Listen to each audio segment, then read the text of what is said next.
ASEAN Breakfast Call Dialogue, widening your horizons. Hey, this is Arlene. Welcome back, this is Grace. And we are at our ABC Dialogue. Mm-hmm. Today we have a filmmaker. His name is Jules Ong. He will be sharing with us on his recent documentary regarding on the Myanmar Muslim refugees community in Malaysia. So welcome to the studio. Thank you. Thank you for having me. You have been a filmmaker for quite some time. In fact, you have been working in the media industry for quite some time. So what made you to further, making documentaries about Malaysia? Actually, I started my career as a journalist, print journalist, working in the Sun papers and then the Star papers. Mm-hmm. And then I also did a bit of radio reporting for Jakarta 68H Calling.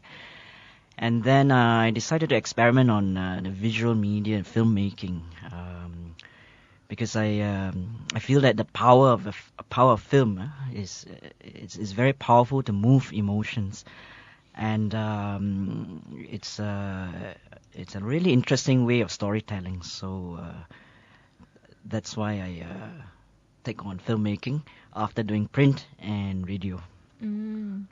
So the story that you made, which is called Hashim's School of Hope, is about this pocket of community which is only nearby within the Selang area, I suppose. Yes. Which is in between KL and the outskirts of Selangor, or in the middle of Selangor, and you tell a story about this man. He's a Malaysian and. He's not a Malaysian. He's not a Malaysian. He's a refugee. He's a refugee, sorry. This man, a refugee in Malaysia, struggling to keep his religious school open to accommodate the huge influx of Myanmar's refugee kids. But why not many people are aware of this? For example, myself, I used to frequent the area of Selayang, and I used to live around the area there back in early 2000, but it is one of the things that I do not know is happening in my backyard. Yeah, I think the refugees in Kuala Lumpur, they're very invisible to our society. But yet, Kuala Lumpur actually has the largest urban refugee population in the world, and that's before the Syrian crisis. But they are very invisible, and because they, like for example, the Selayang wholesale market where my film is about, there are about 20,000 Myanmar Muslim and Rohingyas refugees living and working in that area. And if you go there, you won't even know that you're in Kuala Lumpur. It's like a little Myanmar. Oh, really? Yes. They have all the Myanmar cuisine. Myanmar food, people. The Mohinga for breakfast, wonderful food. And I miss Mohinga because I've been to Myanmar a couple of times. Yeah, so they have, and the people wear their sarongs, they work in a wholesale market 2-3 a.m. in the morning, pushing vegetable carts, separating the vegetables, so that in the morning KLites can just go to the wet market and buy the fresh produce for quite a reasonable price. Because of the work of these people who earn very little money and who have no security working at all, they get paid between 20 to 40 ringgit a day just doing this. The first time how I chanced upon this place was that back in 2006, I was writing a column for the Sun papers, and I heard about the incident about 5 or 6 refugees and undocumented people who got drowned in a mining pond just beside the wholesale market. And you heard it from word of mouth, not from mainstream newspaper or even online newspaper? No, I heard it through word of mouth. I think it was through a friend, and I went there to investigate. And I found that what happened was the night before there was a raid, an immigration, police and RELA raid, happened at about 2-3 a.m. in the morning, as it usually is the case, and it's still going on now. When that happens, this undocumented people, or we call orang kosong, 0 people, they don't have any papers with them, or they're waiting for documentation with the UNHCR, or even some who have UNHCR cards. They just run. They just run helter-skelter. They run across the highway. Some get knocked down, and some just jump inside the mining pond and they get drowned.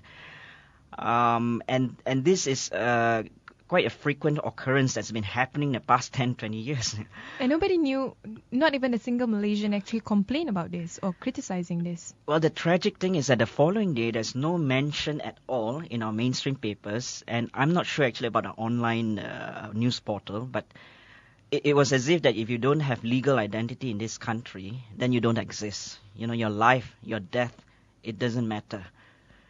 Definitely their identity is not registered, and then also a public we don't know about this matter, even though it has been occurring for the past We pretend 20, to not 30 know. years. There's also another issue about it.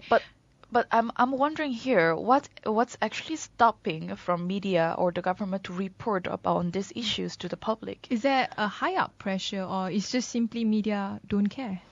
I'm not. Maybe it's a combination of both. I think it's like Malaysians have enough issues of our own, and these are foreigners. They don't belong here, so it doesn't matter, and they're not citizens of this country. I think maybe it's part of this that we don't care, and they're treated less than humans. But it is also mentioned that there is a little Myanmar that does exist in Kuala Lumpur. Yeah, and tell us more about this little Myanmar that you mentioned earlier off air. There are a few little Myanmars around. I mean, if you go to the Kota Raya area, it's a little Myanmar town, and yet we have Chinatown. But now Chinatown is no longer Chinatown, because the ethnic Chinese have become part of the Malaysian fabric. So everywhere in Petaling Jaya, Subang Jaya. And so why do we need a Chinatown? But now there's a little Myanmar there because the community still stick together for their own safety. And I think that may be part of the reason that Malaysians at large are not very aware of them. Like in the Selayang wholesale market area, they stick to themselves because maybe some of them don't speak Malay very well. They're afraid to be walking out of that area because anytime they can be picked up by uniformed personnel, either police or immigration or RELA. And they fear being detained. Sometimes they're detained in detention camps for months and months, and sometimes they are deported back to the country where they flee, where they escape because of persecution. So that is a very frightful thing. So they tend to stick together in their own community. And return back to the story, the tragic story of the 6 persons who were drowned in the pond, which was your first awareness of how serious their human rights abuses among the refugees communities. And one of the people that were drowned is actually a pregnant woman. Yes, that's what I heard. I have not seen that with my own eyes, but I talked to the people around there to find out who got drowned in there, why, and how frequently that has happened. And I was shocked to know that this is something that they have to face. That fear of just going out to work, finding money, food for their family is a daily fearful thing. Imagine every day you live in that kind of condition. When you say Muslim Myanmar, are you referring to the Rohingya Muslim, or is that a diverse Myanmar community within There is a diverse Myanmar Muslim community. The Rohingyas are quite separate from the Myanmar Muslims. The Rohingyas actually they're more on the western side, the Arakan province, whereas they're ethnic Myanmar Muslims, and they're everywhere. They live around Yangon and all that. So those people in Selayang are a mixture. A mixture. Yeah. And what prompted you to document this into a story instead of just write an article about it or mention it in the media? But why you have to do a documentary about this? Yeah, I think I wanted to tell their story through the point of view of someone. I think that's a more powerful way to tell a story, more emotive. If I were to just write about it or even do a documentary where I just interview a few experts, I mean, that's also not my style, I am into storytelling, and I want to tell their stories. And this I I found my character a few years later after the 2006 incident, when I was introduced to Ustaz Hashim, and he's this refugee Myanmar Muslim who came to Malaysia 18 years ago. And when he came here, he was pushing vegetable carts, working in a wholesale market, and he noticed these children just loitering about, and like some of them don't have parents, and some of them, their parents are working the whole day. They're not schooled. So he just took in 3 kids, and he started teaching them the Quran, teaching them how to pray. They don't even know how to pray. Teaching them the ABCs, and slowly from 3 kids, now he has 200 kids. 60 of them are orphans. He has taken them in and took care of them like their father, their mother, their carer. And about 100 to 140 of them come in 5 days a week, like a school. So he's made it a madrasa. We call it a madrasa orphanage. So when I met Ustaz Hashim, he's a very interesting character. He doesn't speak Malay. Actually, he speaks Malay like a Chinese speaking Malay, because in the Pasar Borong area, in the wholesale market, all the Tauke Cina, all the bosses are Chinese. So their contact with the Malay language is through the Chinese. So he speaks like a Chinese. So he picked up the accent. Yes, he picked up the Chinese accent.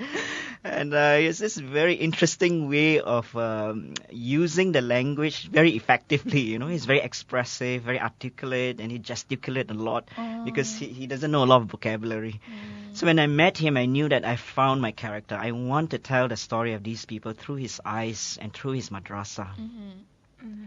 When it comes to helping out people from this community, what are the other organizations or volunteers that actually, they willing to help out this community in Kuala Lumpur? Within the subject area that you were doing the documentary? Yeah, like for his madrasa, I asked him, how do you sustain it? Because he needs about 20,000 a month, the rental, and there are 200 kids, and you pay the teachers. How do you sustain it? And he said, by faith. He prays. He prays so hard every day. But he doesn't get money from international funders. He doesn't get money from the government. He has tried. He can't get, but he always pointed to this plaque on his wall from the Buddhist Suchi. And he said, this Buddhist Suchi, they help pay for our rental. They help us with one teacher, and you see, look, these computers they're giving us, So it's really irony, because you would expect for fellow Muslims, being a Muslim majority in Asia and in Malaysia, they would help their brothers and sisters from another faith, from another country but of a different faith. Yes. But it's not happening. They are now. But when I was there in 2006. He was very frustrated. He said he went to the Baitul Mal or to try to get some help, but he would say that they would just come, look around, go, and then no voice, nothing from them. But it's the Buddhists and other well-wishers, like individual well-wishers, who help them. But lately, yes, there are more Muslim groups coming to help them, and they now have a blogspot on Facebook, so there are more people coming in, and I see really multi-faith, multi-religious, multi-racial, and all ages volunteers just coming.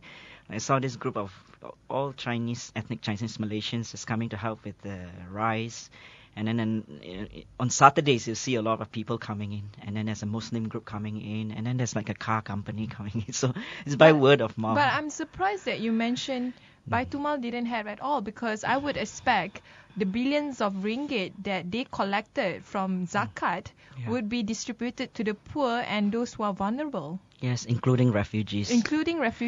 I do not know how they defined people who are deserving of zakat. I think maybe that should be our next topic. How do you define do refugees actually who are, I feel, the underclass of our society and probably the most vulnerable in our society right now today, do they not deserve zakat? So, what was your initial feeling? Not just meeting your key I won't say actor, but the key character in the Hashim School of Hope. But what was your initial feeling meeting the whole community, the kids, the kind of livelihood that they are having at that time? Yeah. My first impression was I was surprised that this community exists here. But upon getting to know them, I think they're just like us. They're humans. They're people. They want a safe place to call home. They want to have decent wages. They like to have a family, and they want to school their children. And if they're sick, they want to have access to public health care. I think even though they're foreigners in our country, there's nothing foreign about them. They're just like us.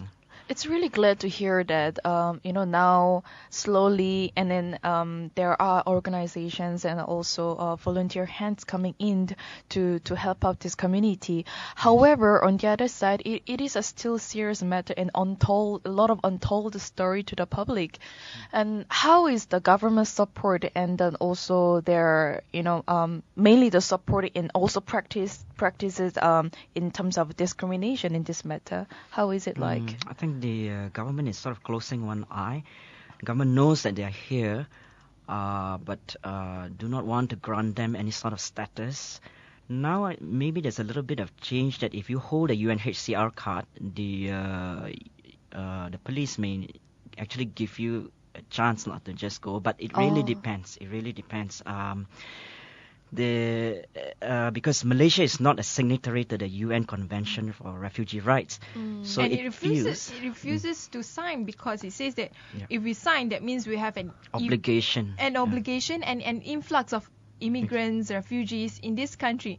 But the reality is there's already an influx. There already is an influx. You mentioned earlier the biggest urban refugee population in the world. And number two, you also mentioned that these migrants, workers and refugees, they already settled down here decades ago, have their kids living here. Some of them go to school, some of them might not. So the next step forward is to ensure that either they are being properly naturalized, give them basic needs, or to ensure that at least they have a basic living standard that is acceptable by majority of Malaysian population. Yeah, I think so. I think the Malaysian government cannot say that just because we have not signed the UN Convention on Refugees that we are not obligated to do anything for them, because there are human rights, international human rights standards, that Malaysia should adhere adhere by, and not just that, it's just by humanity. I mean, these are humans, these are people. At the very least, they should not be arrested at will, detained at will, or deported back at will. I think that's a bare minimum standard that we have to provide for these people.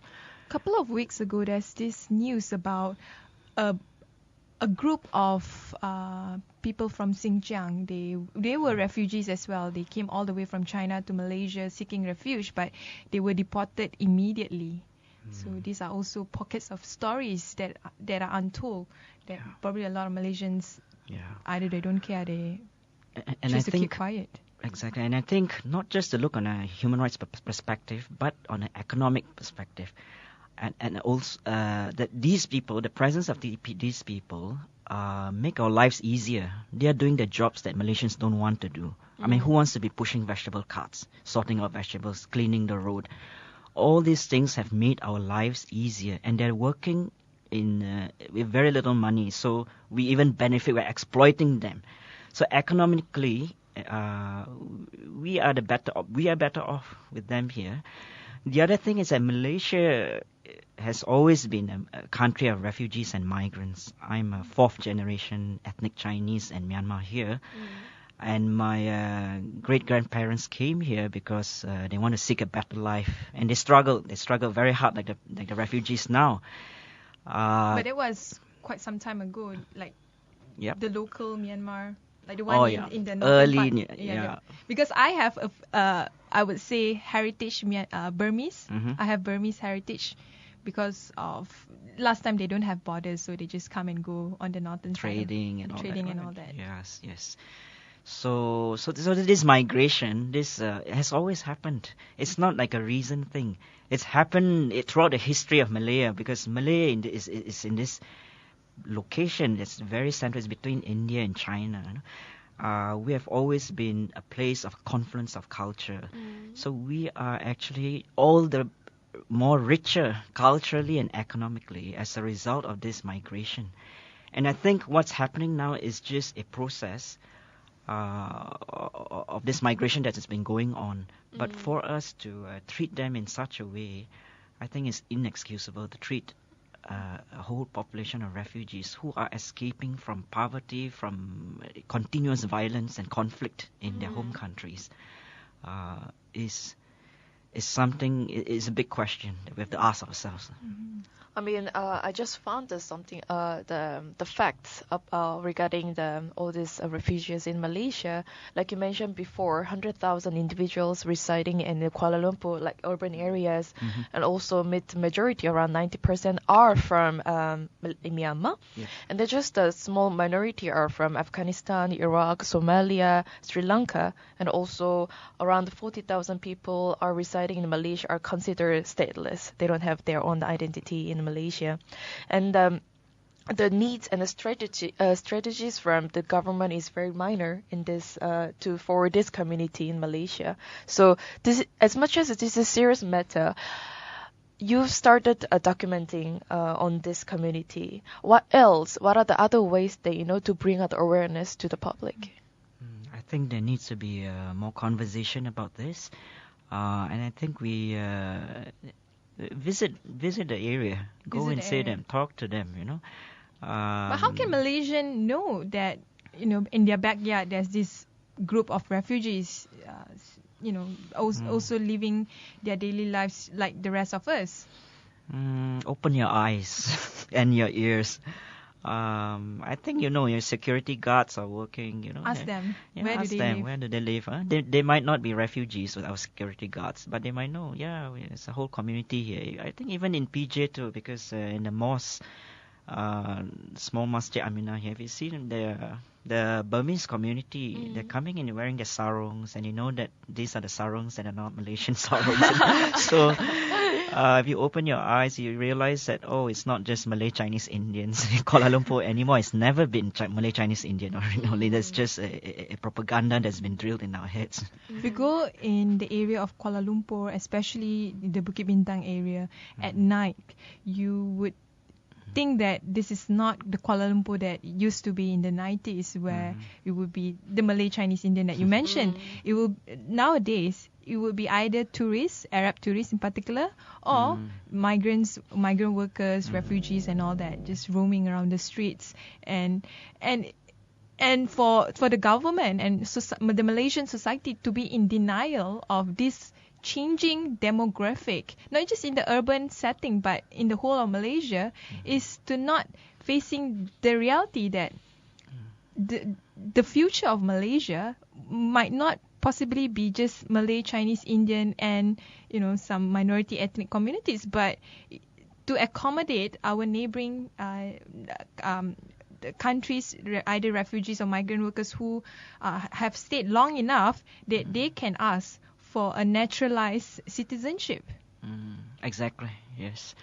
If you go to a Kota Raya area too, on a Sunday morning, you wouldn't even know that you're in Kuala Lumpur. But now the Malaysian seems to want to live in the suburbs now, where all the malls are.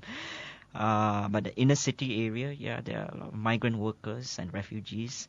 And in a way, there's still a lot of xenophobia. There's still a lot of fear, paranoia among Malaysians that, we are invaded by these foreigners. Not realizing that, hey, we are all foreigners at one point, Exactly. I mean, even the Malays here, many of them are not Bumi. Only that real Bumi Putras is here, the orang aslis, Yes. So we are a land of migrants, and the sooner we wake up to that fact, the better we are off. And for you, what were your main challenges doing all this filming with Hashim? My main challenge was trying to tell the story in 25 minutes.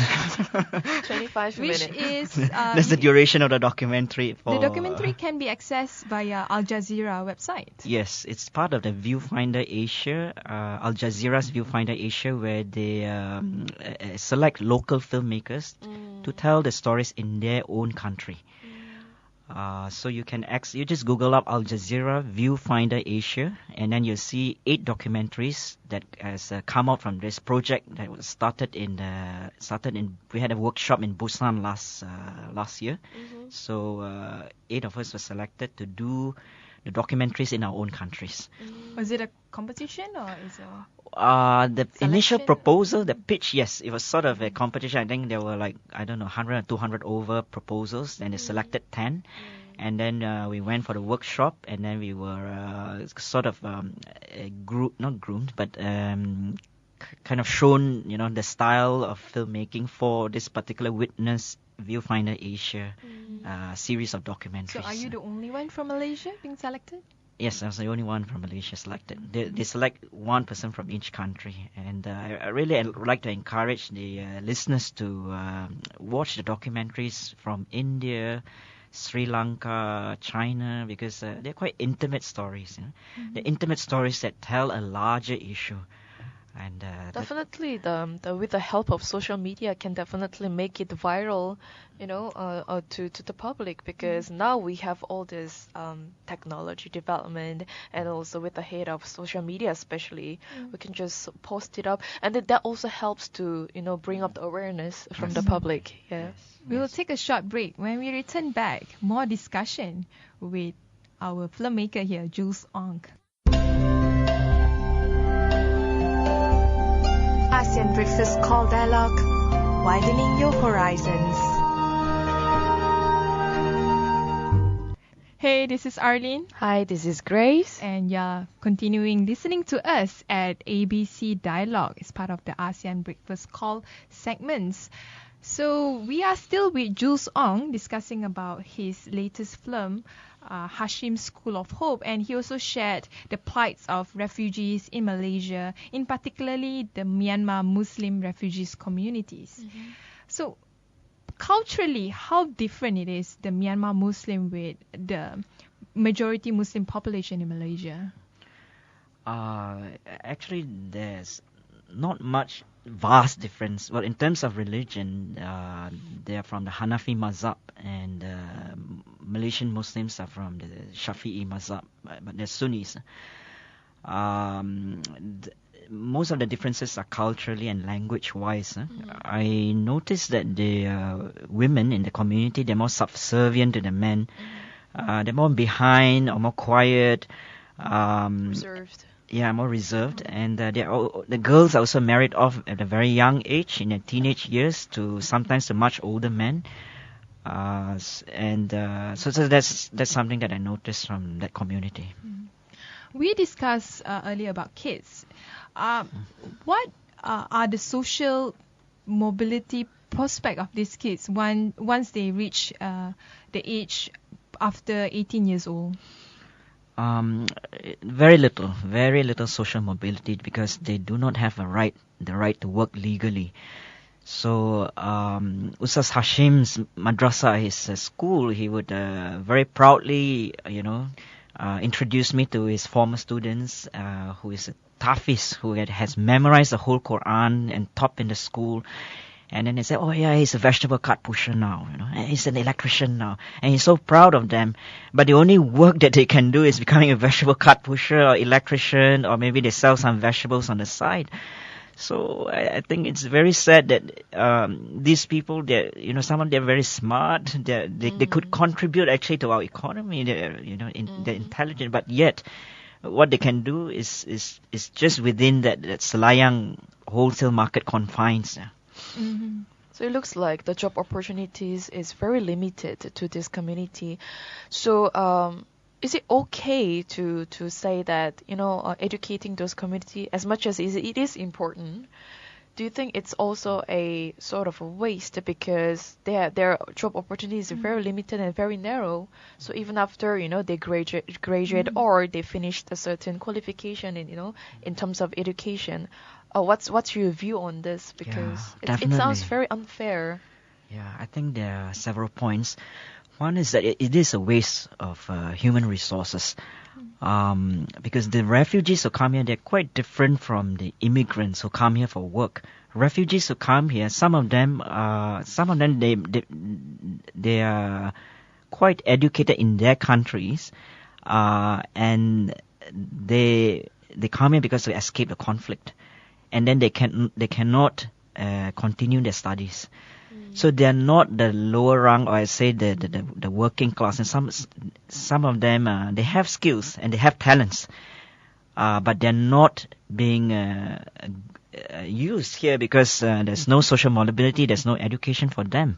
So one is a waste. The other thing is that they are having kids here, and their kids are not schooled. And what do you think will happen to a child who doesn't go to school, who is not educated when he grows up? Are we not creating a time bomb? This pool of people, all children not educated. And that we have to ask ourselves, It's not just that we are compassionate to give them. We have to think also that where are these kids? Whether we like it or not, they are here. And they have been here for generations. These kids will grow up. And we don't want to school them. What are they going to do? I'm sure you spoke to some of the older kids in the community. What were their concern or their frustration in their daily lives? The main thing is that they're fearful of being arrested. That's one thing. The other thing is jobs, of course. They're constantly looking for jobs. And there's no security net, no social security net. If they're sick, they don't get paid. If they die, they're dependent staff. It's just as simple as that. So these are their concerns. But when I spoke to them, they seem to be very grateful to Malaysia. Oh, really? Yeah. Despite all the difficulties, they tell me that we cannot accept that in our countries we are not given citizenship. That they treat us as if we are foreigners, but we can accept that in Malaysia, because we are foreigners, that they treat us like this because we are foreigners. So and they say that even though we struggle and we have so many difficulties here, we are thankful to be here because we can still practice our religion. And like Ustaz Hashim, before he was here, he was in Thailand for 5 years. And he says, I missed, the azan, and there's all pork everywhere, I have to cook myself to, and when I die, a lot of them actually talk about when they die, who's gonna, bury them the proper way, as Muslims, So they all come here in a hope that at least they get to practice. At least the Malaysian government does not curtail that part, and they are grateful. It sounds like even if they are not treated properly, they even manage to grasp the small hope in Malaysia to be able to practice their religion. But at the same time, it could be a bit out of topic. But then all those refugees they flee from Myanmar, they will also reach to other countries around outside of Malaysia. How are they treated like? Outside of Malaysia? Yeah, I mean they don't just flee to Malaysia only. There are a few nations around, and how is the government from that country responding to this community? I think Malaysia is the main destination here. There are also in Thailand, Indonesia. I can't speak how they are treated there, but across the board, I think refugees, because they do not have, unless there's legal recognition. If there's no legal recognition, it's like you don't exist. You have no recourse to justice. If you're raped, if you're robbed, you cannot go to the police station, because if you go to a police station, they might arrest you again and deport you. So imagine it's very difficult lives when you do not have any recourse to justice here. What about the healthcare of these kids and also their parents? Are there any healthcare services either by well-wishers or government? On the issue of healthcare, actually, they are at a very vulnerable state. If they go to the public hospitals like HKL, they have to pay double the rate of what we pay. Because they're foreigners. Because they're not considered refugees. They're considered foreigners, like expats. So within the community, there are some, like the Buddhist Suchi, I think they have a clinic once a month. But it's always so crowded. They go like at 5 a.m. in the morning, they line up, So. But it's said that religious institution, especially non-Muslim religious institution, has become the only hope for these refugees to go to. It's really such a sad state. I know the churches are also doing quite a lot, and I think the Muslim organizations are just slowly waking up, and I hope that I do know that some of them are doing work here silently. I think a lot of good Muslims, when they do things, they do it so silently because they don't. I mean, it's part of the faith. You don't let people know. If you watch a film and I invite you to watch, well, I won't give it away. But when I was talking to this person, she just said, "No, I don't want to be in the camera, But she's doing a huge thing. I said, "Please, it's not like you want to be arrogant about yourself, but I need to tell this story." Then only she relented. So there are actually Muslims doing it, but very quietly. But as in organizations, all that, I hope more will come out, to do these things. And it's good to be role models for others. It's not like you want to tayang, and want to be arrogant about it. This is where religion comes into as a good force, I think, in this country, because a lot of the times when we talk about race and religion, especially the recent developments in all these different aspects on religion in Malaysia, people always see religion as a negative force. But in this case, I believe it can be a good force. And it's a good opportunity for religious-based organizations to help the poorest of the poor and the most vulnerable of them. What about the Malaysian public? How can they get to know this community, especially the community that you film? They can go to the Kuala Lumpur wholesale market. It's called Kuala Lumpur Pasar Borong Kuala Lumpur, and it's in that Selayang area. Just go, take a walk, do a bit of shopping there, eat the food there. But if they want to go there and take a look at the area, they have an opportunity this Saturday, because that's when I'm doing a film screening there. This Saturday at the madrasa itself, and you can meet Ustaz Hashim and all the main characters of the film there. And then later on, we can take you a little walkabout in that area, and to let you get to know about the people and how they live. Will there be any Myanmar food? Lots of Myanmar food that people can sample or buy? Yes, of course, there are restaurants there, small cafes, and then I particularly like this tea shop. They have they have one of the best tea. I still remember going to Myanmar. That's what I miss. Cups. The milk tea. They beat teh tarik in an instant. So anyway, what is it? These fried vegetables. They look like the tempura, but a very cheap kind of tempura and very nice. So Malaysians, what are you waiting for? So where they can get more information? Because I think you also wrote at Al Jazeera an article about your experience documenting this. Yes, if they go to the Al Jazeera Viewfinder Asia and then just click on Hashim's School of Hope, they will see my article there. Alternatively, you can go to their blogspot, Madrasah Hashimiyah, Selayang. Just Google that. And you can see, the address and the activities this madrasah is doing, a lot of nice pictures. And you can just call up the office and say, can I come and visit the madrasah? And they're very open. It's, people just go and you can sit down and see how the classes are conducted. They have English, mathematics, computer. They have the whole thing. The government will only react if society react upon it. So how can Malaysians open out the mindset of Malaysian government to accept the reality that we can no longer just ignore these refugees? I think what they can do is talk to their MPs and ask their MPs to raise that in Parliament.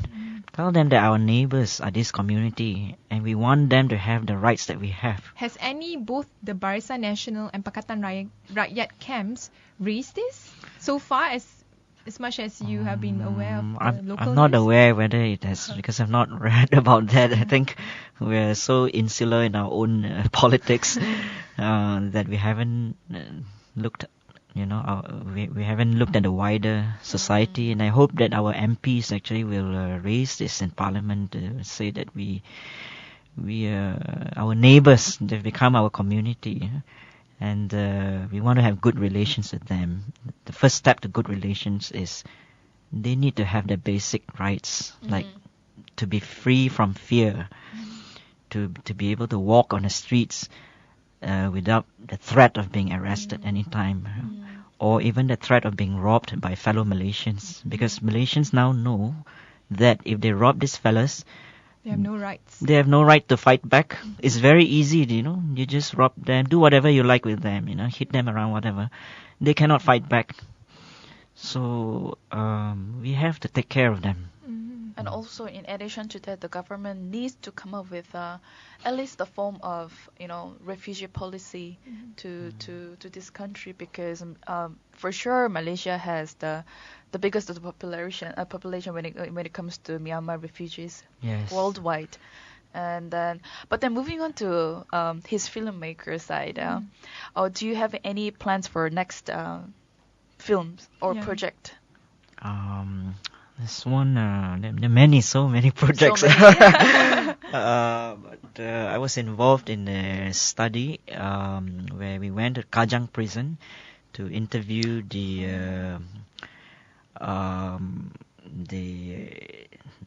those who are convicted of serious crimes like rape and robbery and murder.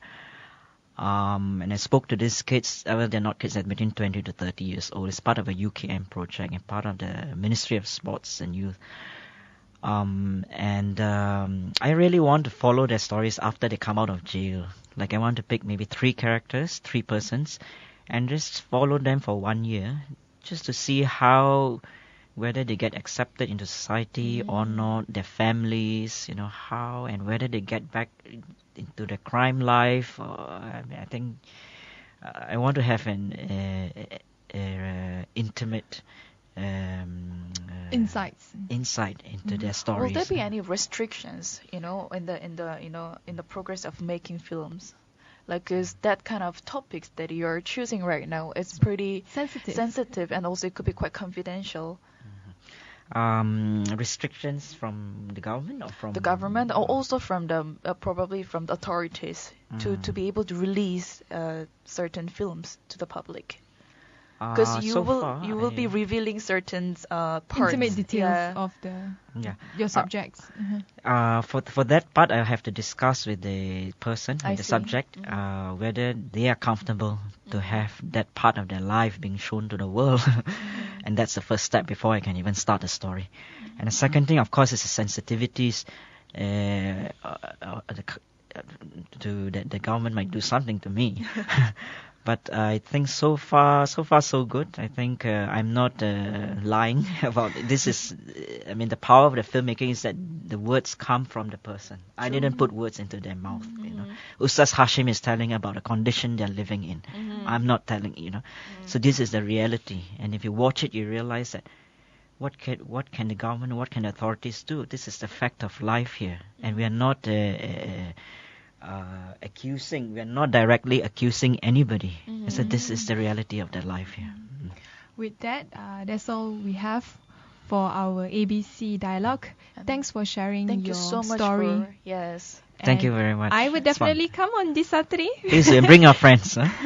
And do we have a bit this is an invited. This is not actually a public screening, but if you go to my Facebook, special screening, Hashim School of Hope. Just get yourself invited. It's by invitation. All right. Thank you. Thank you. Thank you.